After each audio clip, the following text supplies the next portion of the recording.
Yes, so there are two sides to this. And one side is the macroeconomy and how it affects those who are vulnerable. So you have to have fiscal consolidation, and therefore revenues have to go up.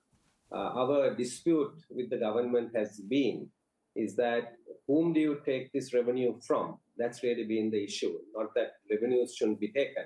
Revenues have to go up. And we have been arguing, like even for the working class, the tax-free slabs, right, have been halved. They should be actually increased. And there are other ways in which the revenues can be actually taken.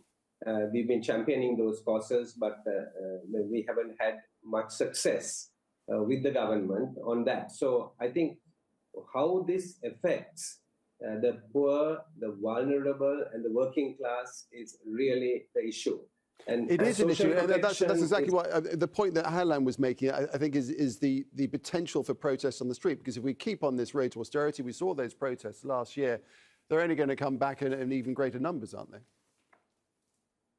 Yeah, so the social protection, right, really needs to be speeded up. And the government used to have a program. It's a highly politicized program. People have lost confidence in it. And now the World Bank and the ADB and the others are going to come along.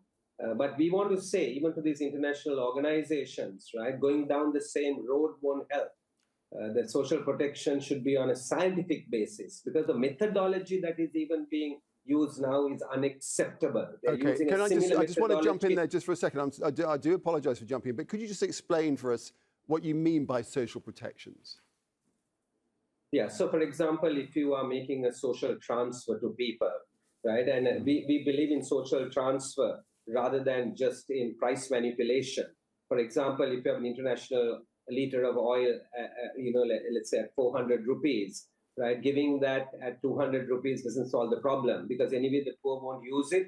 It'll be mostly the benefit will go to those who are actually have incomes. Therefore, you need to have direct transfers to the poor. And then the question comes in is, how do you actually select the poor?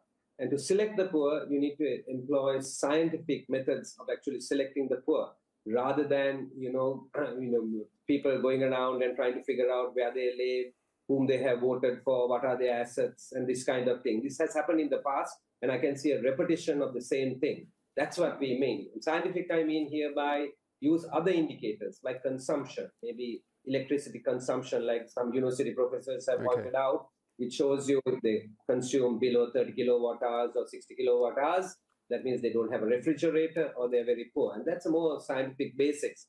So social protection actually needs to be speeded up, and we need to make sure that those transfers are actually going to the poor. Because if they are not, reforms will not be able to go through, because there will be social unrest.